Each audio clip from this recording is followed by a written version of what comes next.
A U.S. immigration officer can turn you around and send you home, no explanation, no appeal, no refund on your ticket, and it happens more than you think. Not to people who did something wrong. To regular travelers with valid visas who just said something they shouldn't have. Wait, just from what they said? Just from what they said. But here's the thing, most of the time, it's not even what they meant to say. It's what came out because they were nervous, because their heart was racing, their mind went blank, and they started talking just to fill the silence. And that's the real problem. Not the English, the nerves. In this video, Sam and I are going to walk you through exactly what happens at U.S. immigration, what changes depending on your visa, what officers are actually looking for, and most importantly, how to stay calm enough to say the right thing. Because I've seen what happens when that calm breaks. A close friend of mine, valid visa, every document printed, perfect booking, spent 4 hours in a back room at JFK.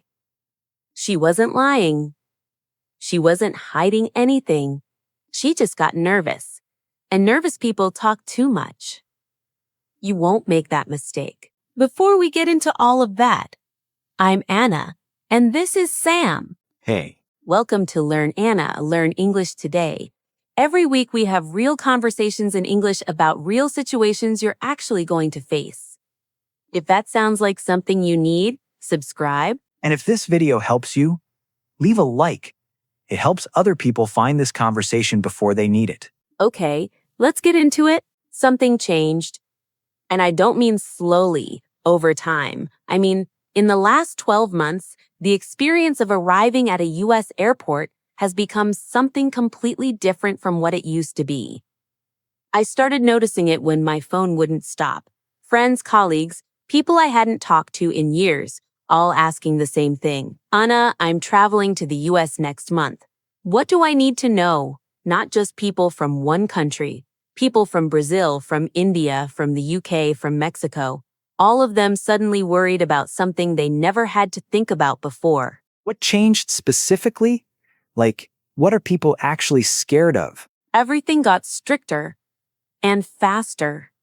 CBP, that's U.S. Customs and Border Protection, introduced new screening procedures at the start of 2026. More detailed questioning, longer inspections, and something that a lot of people still don't know. Officers can now review your phone at the border without a warrant. Any traveler, any nationality, any visa. They can scroll through your messages, your photos, your apps, and if they want to hold your device, they can keep it for up to 5 days. That's new. That's real. And most people walking into those airports have no idea. 5 days? They can just take your phone for 5 days? They can. And there's more. There's currently a proposal, and this one is serious, to require travelers on the visa waiver program to hand over their social media handles, their email history. In some versions of the proposal, even biometric data beyond fingerprints. Meanwhile, international tourism to the U.S. dropped significantly in early 2026, not because people don't want to go, but because people are scared of what happens when they get there. I have a friend, European, white-collar job, travels for work constantly, who told me she rerouted a business trip to avoid a U.S. layover. She didn't want to risk it. That's a lot. And this affects everyone, even people with valid visas? Especially people with valid visas, because they're the ones who think they're safe. A valid visa gets you on the plane. It does not guarantee you walk out of that airport. The officer at the booth has the final word, always has, but the environment right now means that final word is being applied more strictly, more often, to more people. Brazilian deportees arrived home in handcuffs earlier this year. The Brazilian government had to formally demand an explanation. These weren't people who crossed illegally. Some of them had documentation issues that, a few years ago, would have been handled very differently. This is the reality of U.S. immigration in 2026. So what do people actually do with that information? How do you even prepare for something like this? That's exactly what this video is for. Because here's the thing, the situation is serious, but it's not impossible to navigate. People get through U.S. immigration every single day without perfect English, without problems. The difference between them and the people who end up in that back room for 4 hours isn't luck. It's preparation. And it's knowing what not to do. The frustrating thing about the mistake most people make, it feels like the right thing to do. Most people prepare for U.S. immigration by studying English. They practice vocabulary. They look up words you need at the airport. They rehearse sentences. And I'm not saying that's bad, but that's not what gets people into trouble. What gets people into trouble is how they think about the interaction itself. They walk into that booth thinking, this is a conversation. I need to be clear. I need to be friendly. I need to show I'm a good person with nothing to hide. So they smile. They make small talk. They answer the question, and then they keep going. They add context. They explain. They volunteer information the officer never asked for.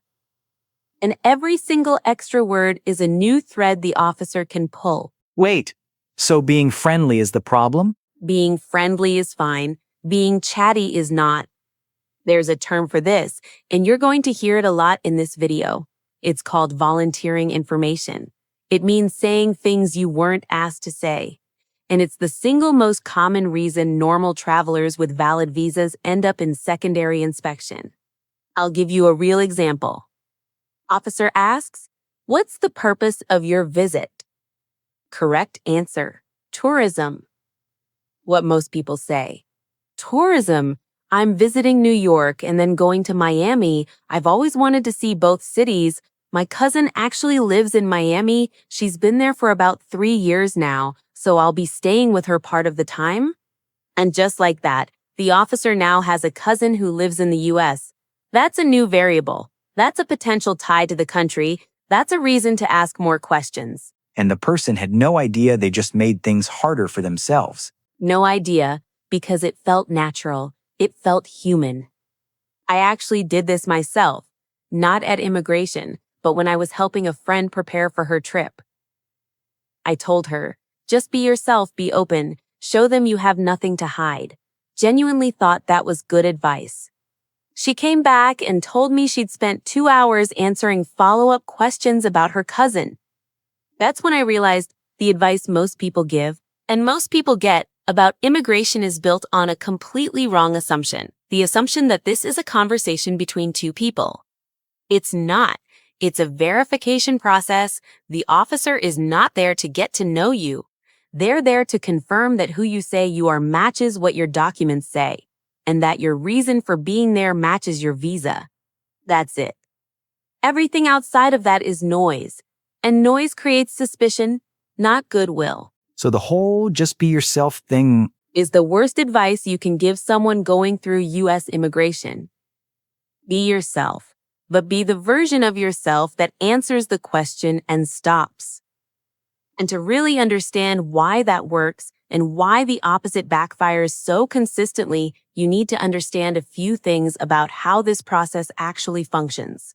What the officer is trained to look for, what primary and secondary inspection actually mean, and how your visa type changes everything about the conversation.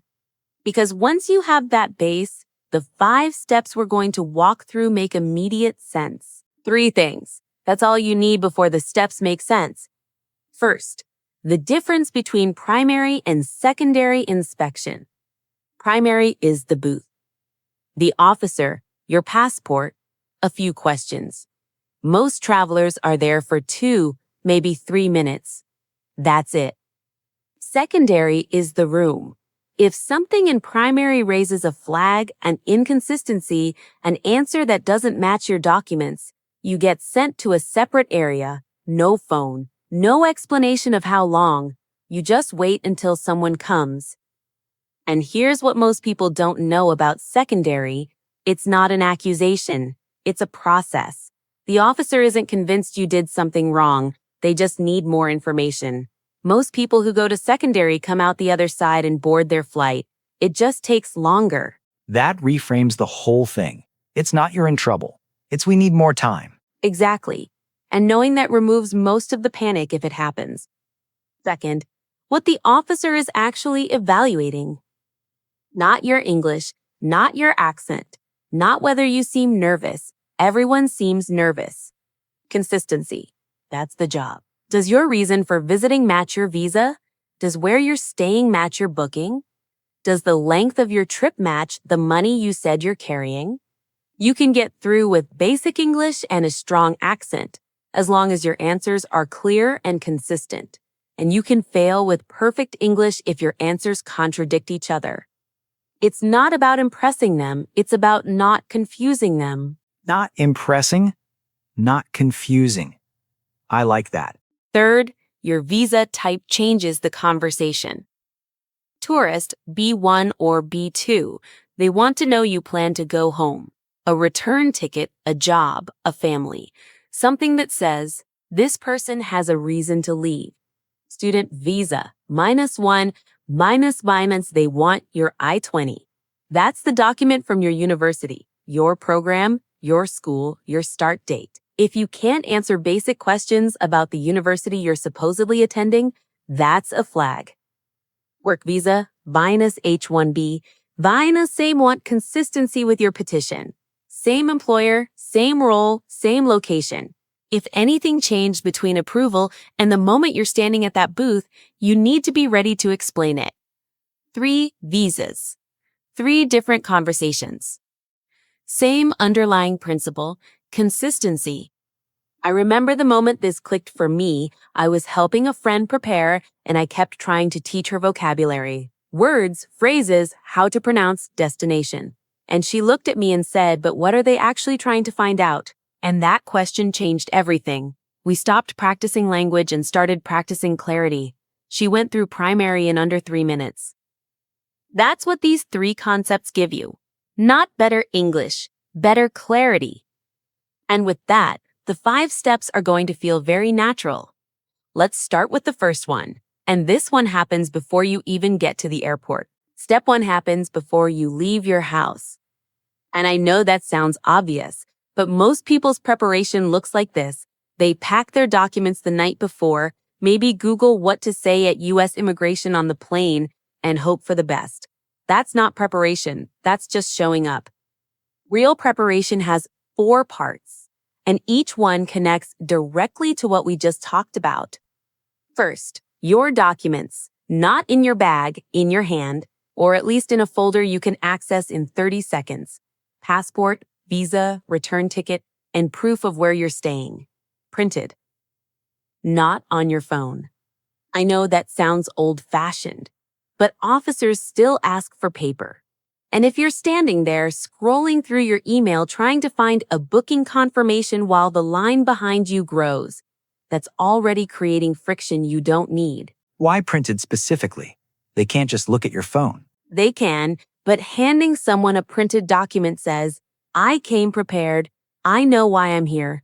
It's a small thing that signals consistency before you even open your mouth. Second part of preparation, your 5 answers. Remember what we said about the officer's job? Consistency check, not conversation. These are the 5 things they're almost always going to ask. Purpose of visit. How long are you staying? Where are you staying? Do you have a return ticket? How much money do you have access to? That's it. 5 questions. And your answers need to be short, specific, and identical to your documents. Not I'm visiting for a while. 2 weeks. Not I'm staying with someone. I'm staying at a hotel in Manhattan. I have the address here, specific, consistent, done. And this is where the volunteering information thing comes back in. Exactly. This is where you practice stopping. You answer the question, you stop. You don't fill the silence. If they want more, they'll ask. Practice these 5 answers out loud before your trip. Not in your head, out loud. Because the first time those words come out of your mouth cannot be at the booth. Your brain under stress defaults to its first rehearsed version. Make sure that version is the right one. Third, know your visa-specific details cold. If you're on a tourist visa, know your return date. Know you can state at least one tie to your home country. Job, family, property, something. If you're on an F1, mine is know your university name, your program, your start date, and have your I-20 in that folder. If you're on an H-1B, know your employer, your job title, your work location. If anything changed since your petition, have a one-sentence explanation ready. And fourth, and this one is the hardest, decide your mindset before you get there. You are not going to charm your way through immigration. You are not going to explain your way through it. You are going to answer clearly and consistently, and that is enough. That is more than enough. By the end of this step, you have your documents ready, your 5 answers practiced out loud, your visa-specific details locked, and your mindset set. You haven't walked into the airport yet, but you're already ahead of most people in that line. Now comes what happens from the moment you land to the moment you reach the booth, and there's more happening in that walk than most people realize. You've done the preparation. Documents ready, answers practiced, mindset set. Now you're on the plane, and the process has already started. Most people think immigration begins at the booth. It doesn't. It begins the moment the plane lands. And what you do between landing and reaching that officer either builds on everything you prepared or quietly unravels it. First thing that happens before you even get off the plane. Forms. Depending on where you're flying from and which airport you land at, you may still receive a paper customs declaration form on the plane. Fill it out carefully, every field. If you're unsure about something, ask a flight attendant, don't guess. A form with corrections or inconsistencies is a small flag that costs you nothing to avoid. When you land, your phone is going to tell you to turn it off or put it away. Do that. Not because of the rules, because you don't need the distraction. You need to be present. That's a small thing, but I feel like people are glued to their phones the second they land. And that's fine on a domestic flight. At international arrivals, it just pulls your focus at exactly the moment you need it most. Now you're walking toward immigration. 2 lines, one for U.S. citizens and permanent residents, one for everyone else. Make sure you're in the right one immediately. It sounds obvious, but I've seen people waste 20 minutes in the wrong line and arrive at the booth flustered. While you're waiting, and depending on the airport, this can be a long wait, use that time. Go through your 5 answers in your head, not obsessively, just once, calmly. Purpose of visit, length of stay, where you're staying, return ticket, money. Run through them like you're warming up, not like you're cramming.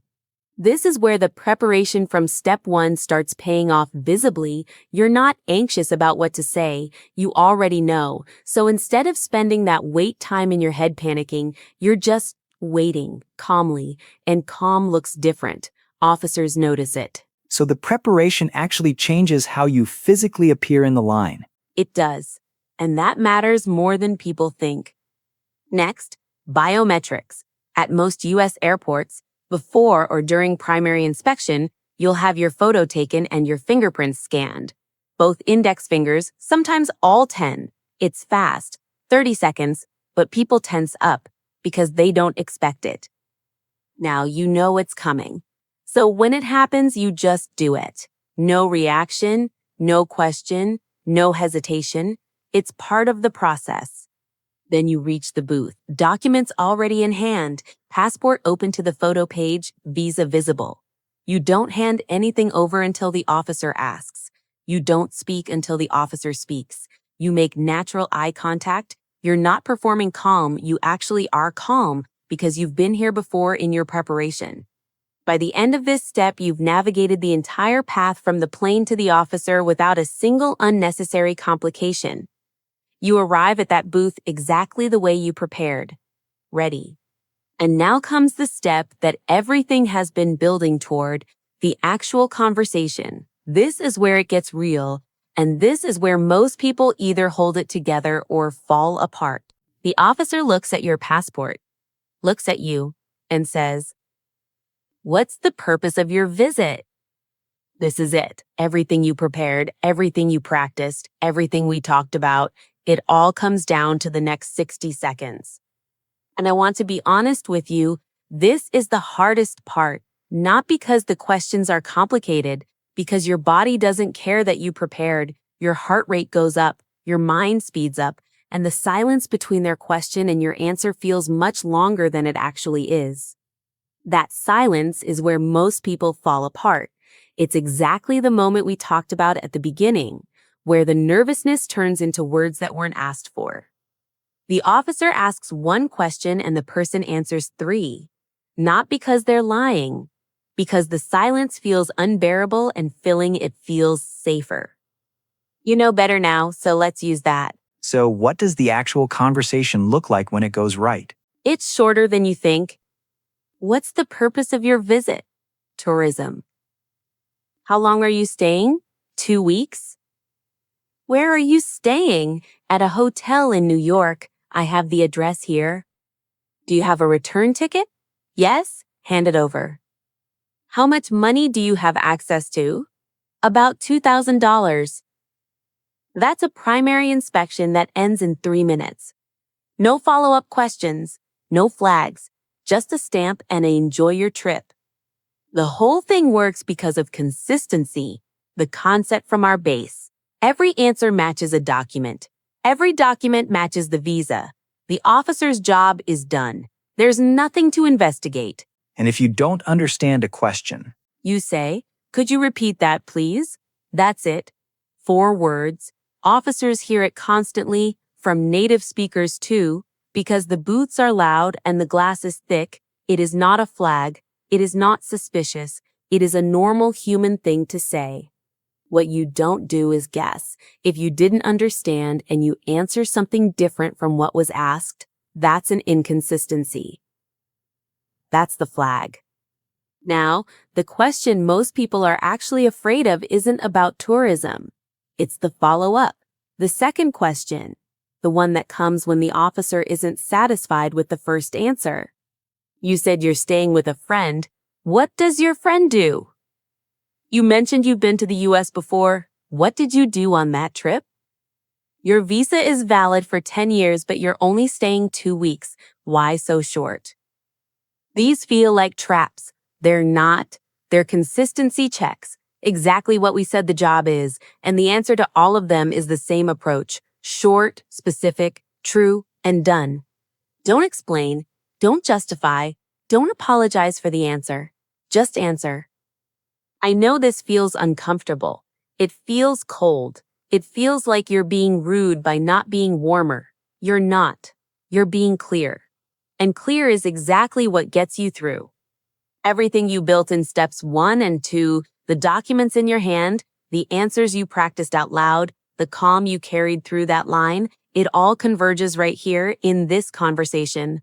This is where the preparation pays off visibly, not later. Now. By the end of this step, you'll feel something shift. The booth stops being a threat and becomes a procedure. And once it's a procedure, you can navigate it every single time, regardless of your English level, regardless of which officer you get, regardless of which airport you land in. That shift, that's the result of step 3.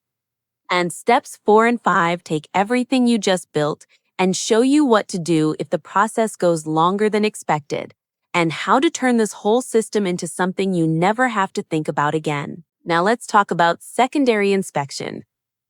Not because it's going to happen to you, but because knowing exactly what it is and what to do inside it is what completes the picture. And here's the thing.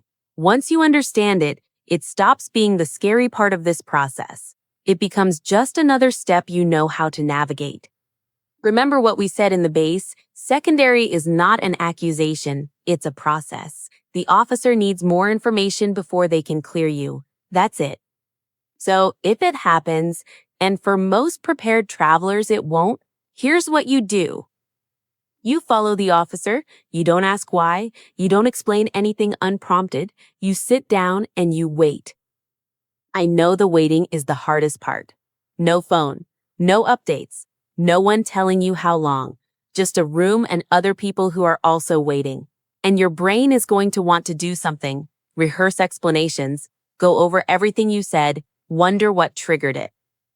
Don't. None of that helps. What got you there is already done. What gets you out is the same thing that got you through primary. Clear, consistent, short answers. So the approach doesn't change, it just continues. Exactly. And this is where steps 1 through 3 pay off in a way that's almost surprising. The people who panic in secondary are the ones who didn't prepare.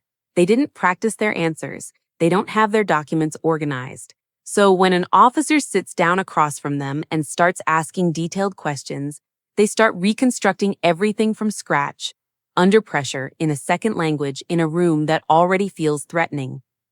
You're not doing that. You have your documents. You practiced your answers out loud. You understand what consistency means. So when the officer asks, you mentioned you're staying at a hotel, but you also said you might visit a cousin in Miami. Which is it? You don't panic. You have the answer. Because it was always true. You just stay consistent. You also have a right that most people don't know about. You can request an interpreter. If the questions become complex and you're not confident in your English at that level, you say, "May I have an interpreter, please?" It's a legal right. Use it if you need it. It is not a sign of guilt. It's a sign that you want to be understood accurately, which is exactly what the officer wants too. That's huge. I don't think most people know that. Most don't. And not knowing it means they try to answer complex questions in a second language under stress. And the inconsistencies that create are exactly what extends the process. Here's what the data shows. The majority of people who go to secondary are cleared and released. They board their flights. The process works for most people, it just takes longer. And the ones who get through fastest are the ones who stay calm, answer only what's asked, and have documentation that matches everything they say. Sound familiar? That's the entire system we've been building. Step 1 gave you prepared documents and practiced answers. Step 2 gave you a calm arrival at the booth. Step 3 gave you the conversation itself. And step 4, this one, is where you see that the system works even when the process goes longer than expected. The investment compounds. By the end of this step, you're not just someone who knows how to handle primary inspection. You're someone who can navigate the entire immigration process, from landing to walking out of that airport, regardless of what happens in between. Now there's one last piece, and this one turns everything we've built into something you never have to rebuild again. The last step is the one that makes all the others permanent. Everything we've built so far works, but right now it lives in your head as a series of things you learned today. Step 5 turns it into something you don't have to think about anymore, a system you run automatically before every trip without starting from scratch. It's a pre-flight checklist, 5 items, and I want to walk you through exactly what goes on it because the checklist is only useful if it's yours. Item 1, documents confirmed. Passport valid for at least 6 months beyond your travel dates. Visa valid. Return ticket printed or easily accessible. Proof of accommodation, hotel booking, invitation letter, whatever matches your visa type. I-20 if you're on an F1. Employer letter if you're on an H-1B. Everything in one folder. Physical. Item 2. 5 answers reviewed. Out loud. The night before. Not reading from notes, from memory. Purpose of visit, length of stay, where you're staying, return ticket, access to funds.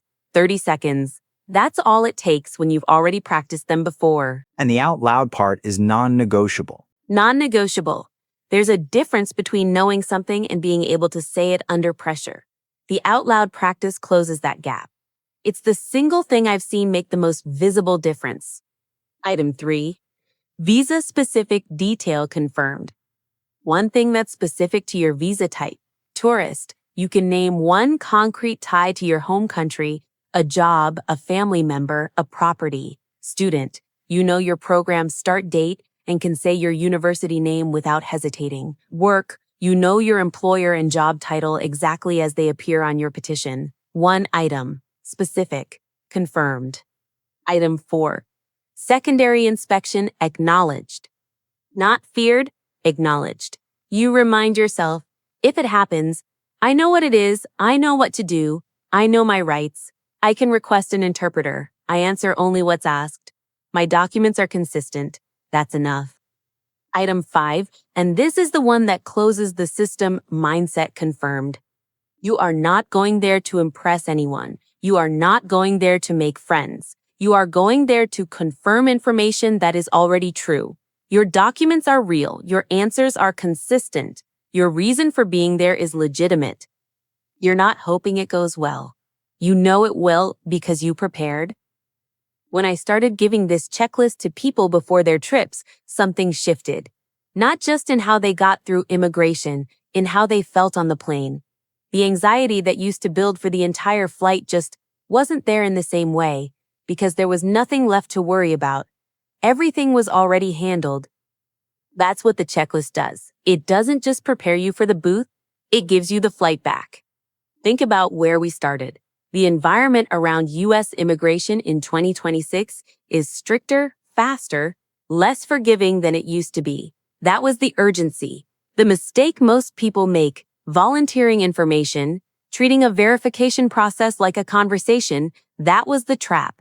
The base gave you the vocabulary to understand what's actually happening, and the 5 steps gave you a system to navigate it.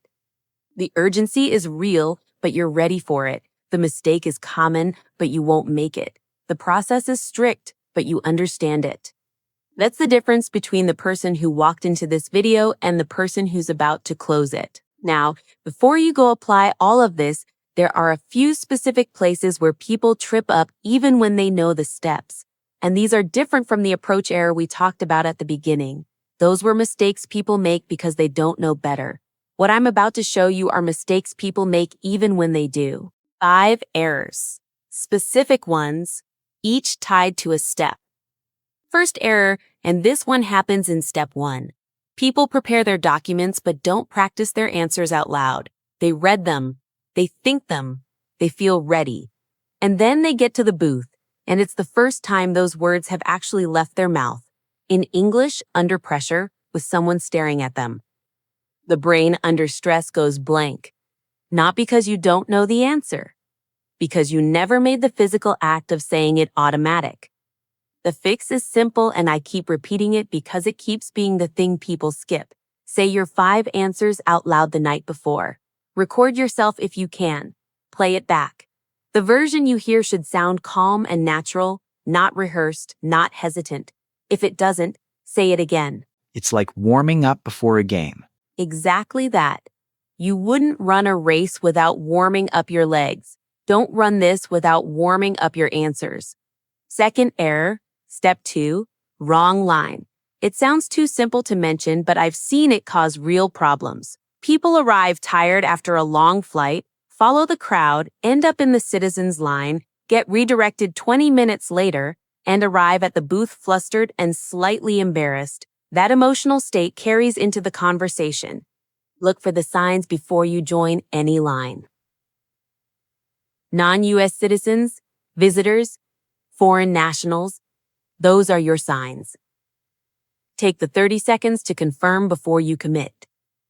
Third error, and this one is step 3, the booth, hesitating too long before answering. Not because you don't know the answer, because you're second-guessing it. You practiced tourism, but standing there you suddenly wonder if you should say vacation instead, or whether you should mention the conference you're attending. And the hesitation stretches. A long pause before a simple answer is a flag, not because it means you're lying, but because it looks like uncertainty. And uncertainty about your own purpose of visit is exactly what triggers follow-up questions. If you practiced your answer, trust it, say it, stop. So the hesitation itself creates the problem it was trying to avoid. It does, every time. Fourth error, also step 3, right after you answer, filling the silence. You gave your answer. The officer is typing something, or looking at your passport, or just pausing. And the silence feels like a problem to solve. So you add something. It's my first time in the US actually, or I've always wanted to visit New York. That silence belongs to the officer. It is not your turn. Your turn ended when your answer ended. Wait. I got this wrong myself the first time I coached someone through it. I told her, if there's a pause, it probably means they want more. She added information. It opened a thread. She answered follow-up questions for 8 minutes on what should have been a 2-minute interaction. The silence is not a gap to fill.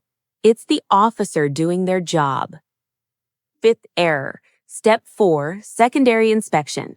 Starting to explain before being asked. You're in the room. You're waiting. An officer finally sits down across from you, and before they ask anything, you start. I just want to explain. I know it might seem unusual, but... Stop. Right there. Every word you say before a question is volunteering information, the exact error from the beginning, showing up again at the worst possible moment. In secondary, unprompted explanations raise more flags than they resolve. Wait for the question, answer the question. Stop. Avoiding these 5, skipping out loud practice, wrong line, hesitation, filling silence, explaining unprompted, is the difference between a smooth execution and an unnecessarily complicated one. And when you avoid them, the results are very specific. Let me tell you what to actually expect. Let me be honest with you about what this system actually delivers and what it doesn't. Because the worst thing I could do right now is oversell it. You've put real time into this video. You deserve a real answer.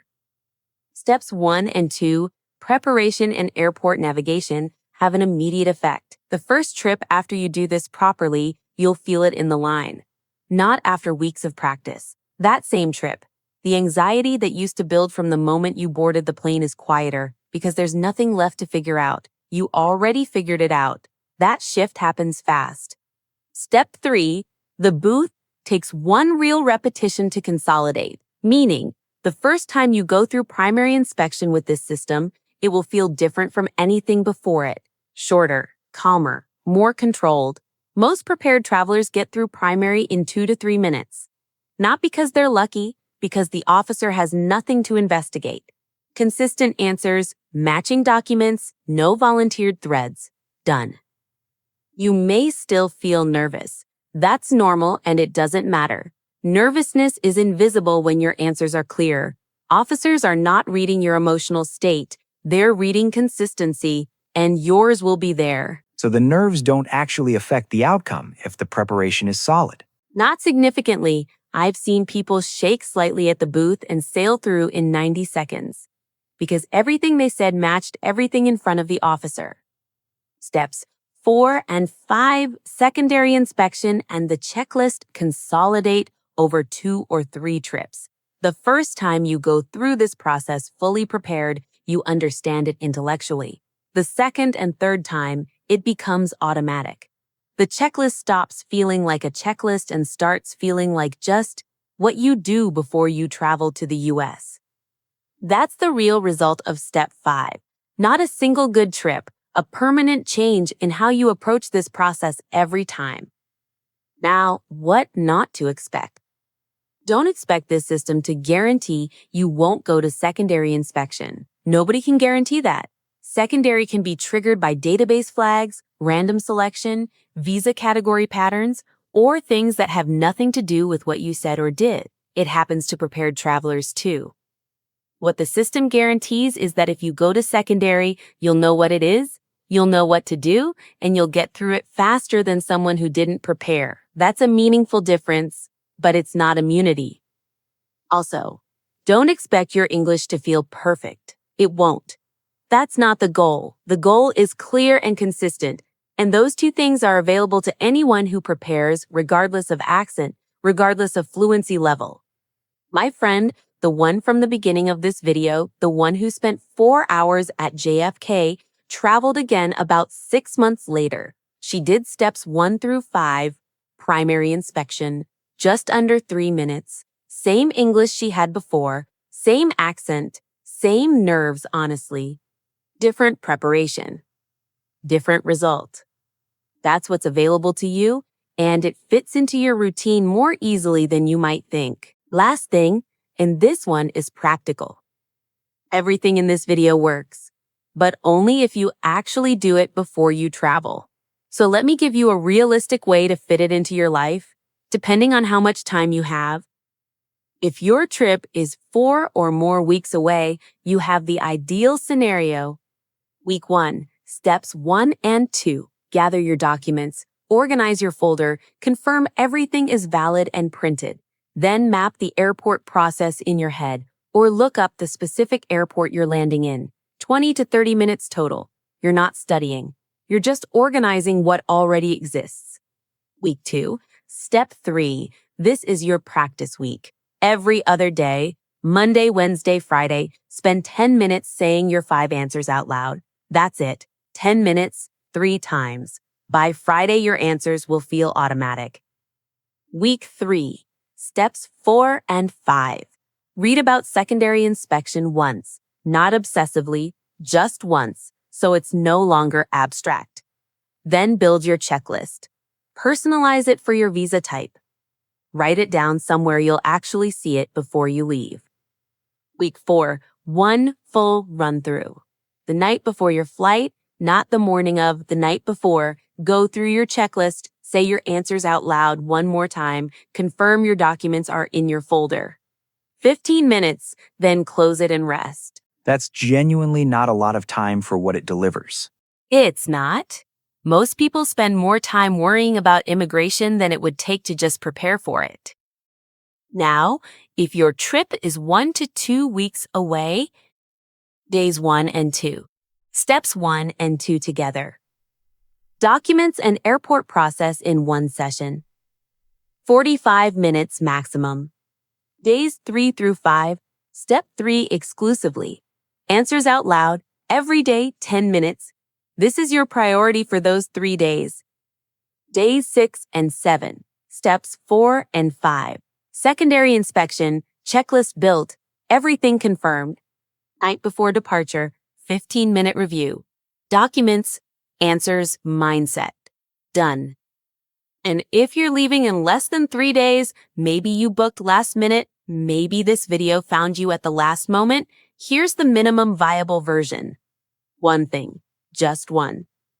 Practice your 5 answers out loud until they feel natural. Purpose of visit, length of stay, where you're staying, return ticket, access to funds. Say them out loud tonight. Say them again tomorrow morning. That single habit, more than any vocabulary list, more than any translation app, is what will carry you through that booth.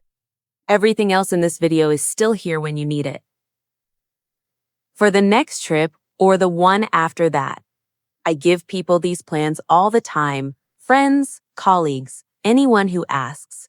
And the ones who follow even the minimum version always come back and say the same thing. It was so much less scary than I expected. Not because immigration got easier, because they stopped walking in unprepared. You came into this video worried about your English. You're leaving with a system. Documents, answers, process, checklist, plan. Your English was never the real issue. It never is. Safe travels. Safe travels. One last thing. If you have a trip coming up, even if it's months away, start with the 5 answers tonight. Just that. 10 minutes out loud. You'll feel the difference immediately. And if this helped you, tell us in the comments where you're from and where you're headed. I genuinely want to know. Some of the best conversations we've had on this channel started in the comments section. Sam and I will be back next week with another conversation just like this one. And if you have a story about immigration, good, bad, terrifying, drop it below. Anna loves those. I do. Every single one.